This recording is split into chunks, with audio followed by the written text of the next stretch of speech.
Black Clover Chapter 309, Yuno's New Star Magic. We explain how and why Yuno will be able to combine wind and star magic to create Stellar Wind. Furthermore, we talk about how Yuno's star magic will allow him to use a wide range of spells beyond simple stars, with the help of the 88 star constellations. Also, only a small percentage of the people who watch our videos are actually subscribed, so if you end up liking this video, consider subscribing. Please enjoy this video. Let's go!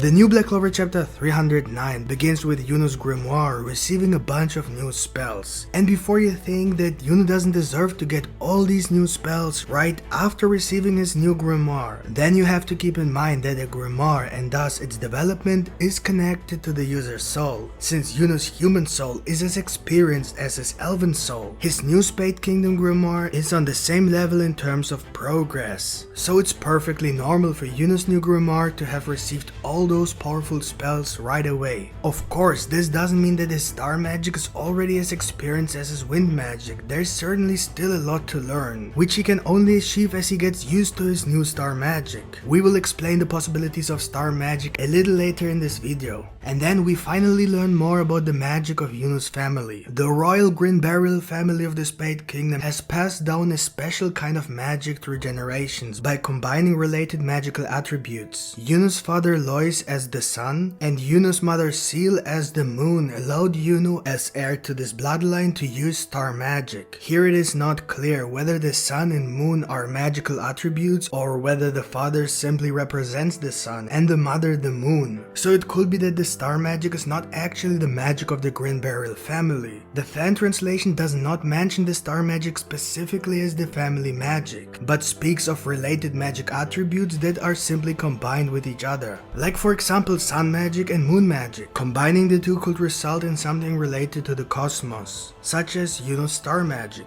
But it is strange that the Green Beryl family was able to maintain cosmic magic abilities for about 1,000 years, because that definitely means that they had to have married each other in order to maintain these magics in the family. Marriages within the same royal family are not unusual in ancient kingdoms, even in our world, but it is still very weird. This raises the question whether it could be two royal families and thus two kingdoms. We only know 4 kingdoms so far. However, we must keep in mind that Tabata has clearly given a hint that there is more land beyond the Spade Kingdom. If we take a look at the map of Black Clover, we see that the Spade Kingdom extends beyond the top of the map without closing the kingdom's border, suggesting that there's more of the Spade Kingdom, maybe even another nation. Now, if we assume that the Green Beryl family does not marry within their own family, then that automatically means that there must be another kingdom involved that has the same interest of magic preservation. This nation will then have had a political relationship with the Spade Kingdom because of the same interest. This interest is the inheritance of the cosmic magical attributes. To do this, they could possibly marry their children to the children of the other kingdom. There would still be some kind of genetic relationship, but it will be a lot less if two kingdoms exchange their royal children than if the Green Beryl family only got married within their own family. To put it briefly, it is impossible to maintain the inheritance of a specific magic group like the cosmic magic attributes over a long period of time without slowly losing the magic unless you practice incest. But I am sure that the Green Beryl family will play an important role in the future of Black Clover, so we will definitely have an answer to how they could have kept these magical attributes over all these years. Back to the chapter. Zenon immediately recognized Yuno's magic and understood that he is the son of the royal family. This completely changed Zenon's perspective on this fight. Yuno went from being a mere obstacle trying to ruin the plans of the Dark Triad to someone who affects Zenon much more personally. Zenon has his own idea of what is the best for the Spade Kingdom and how it must be protected, which is why he was involved in the military push 17 years ago, when the Zogratis siblings took control over the kingdom and overthrew the Green Beryl family. No doubt, the Green Beryl family wanted only the best for the Spade Kingdom, as did Zenon, but both had a different idea of what the best meant and what needed to be done to ensure the best possible protection. So now Zenon is again facing what he tried to destroy 17 years ago, the old Spade Kingdom, which Yuno represents as the heir to the throne. Now that Zenon knows Yuno's identity, if he were to lose to Yuno now, the battle could turn out very differently than if he had lost before he knew who Yuno really was. After all, Zenon only wants what is the best for the Spade Kingdom, and if he loses the battle against Yuno, he will know that Yuno will continue to try to protect the kingdom, even if he has a different ideology than Zenon. And maybe Zenon will even give up when he realizes that Yuno is stronger, because after all, Zenon believes that only strength is the best protection. This is also the reason why he has made the contract with Beelzebub and is trying to create the Qliphoth. He believes that all devils will protect the Spade Kingdom, and by protecting, I mean not destroying. In a world ruled by devils who leave the Spade Kingdom alone, there's literally no one who could pose a threat to the Spade Kingdom, and that is the logic of Zenon. He lets the devils rule the world because they promised to leave the Spade Kingdom alone, and because he believes that the devils are the strongest, he also believes that there will never be anyone who is stronger than the devils, and therefore there can never be any threat to the Spade Kingdom. But if Yuno shows Zenon that he is able to defeat him even though he is possessed by one of the three rulers of the underworld, the space devil Beelzebub, Zenon will understand that Yuno is able to keep up with the rulers of the underworld. And when Yuno also reveals that Asta is also as strong as he is, Zenon will realize that the devils are not necessarily the strongest being in the universe. Zenon does not follow any particular ideology, he does not take sides, but only follows his own agenda, which is the protection of the Spade Kingdom. When Yuno and Asta shows the potential to defeat the devils, Zenon will understand that the Spade Kingdom will be in the hands of the humans. And if Yuno and Asta also show that they want to protect the Spade Kingdom, then Zenon has no reason to continue fighting against them, otherwise he will become someone who is not fighting for the Spade Kingdom, but simply against humans, without really having a reason to do so. The moment Zenon will question his loyalty, Beelzebub will immediately take over Zenon and with it betraying him. Whether Zenon will lose Beelzebub or be completely controlled by him is not clear, but something will definitely happen that will cause a conflict between Zenon and Beelzebub.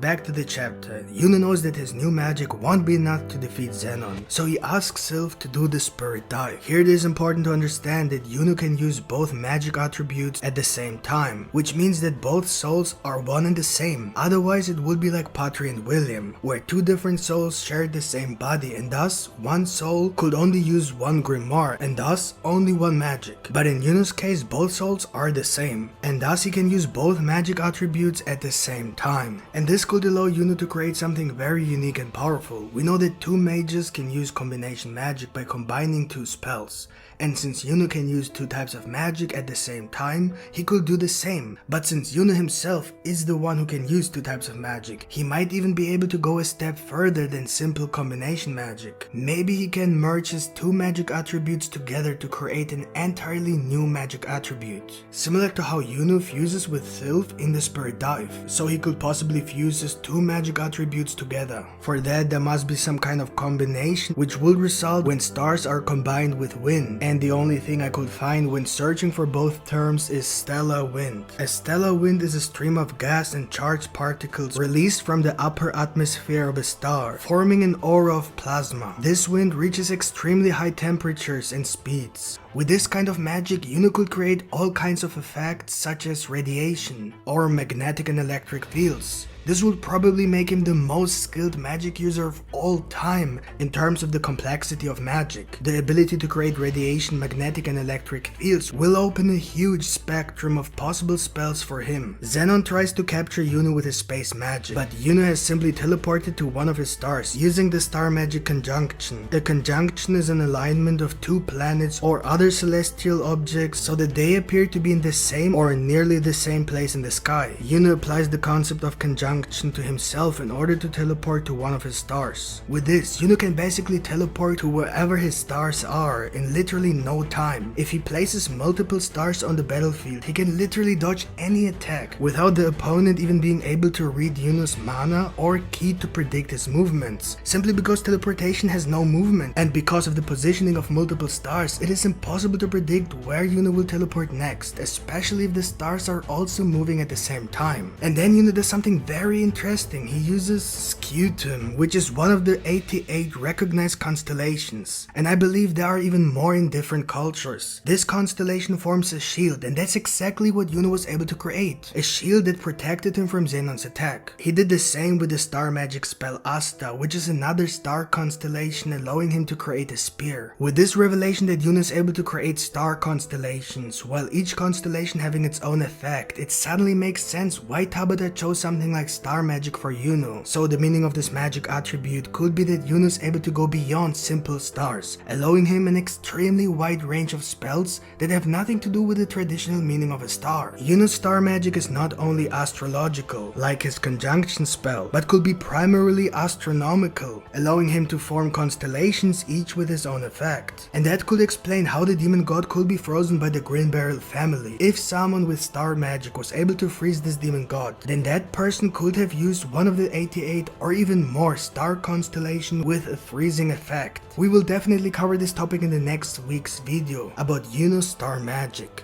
Zenon suddenly makes a serious face and the final fight between Yuno and Zenon begins. The way this panel is drawn, it doesn't look like the fight will necessarily continue in the next chapter, but it seems like it is possible that we will see a change of location. That's it for the review. I hope you enjoyed. Please let me know in the comments what you think of this chapter. Please don't forget to leave a like, and if you're new, don't forget to subscribe with the notification bell activated. Thank you. See you next time here on Unami. Bye.